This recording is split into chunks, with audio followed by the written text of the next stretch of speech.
This is my first attempt powering on a 1541 that I've modified using a modern switching meanwhile power supply. As you can see, most of the voltage regulation circuitry has been removed, and hiding under here somewhere is a modern switching unit. So fingers crossed it doesn't blow up. Okay, that's a good sign. Power LED drive initializes properly. Let's see if it'll load a disk.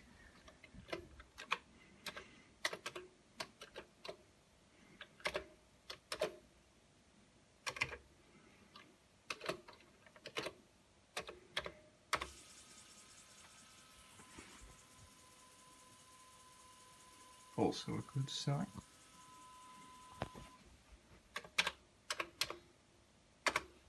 Hey, success. Very neat.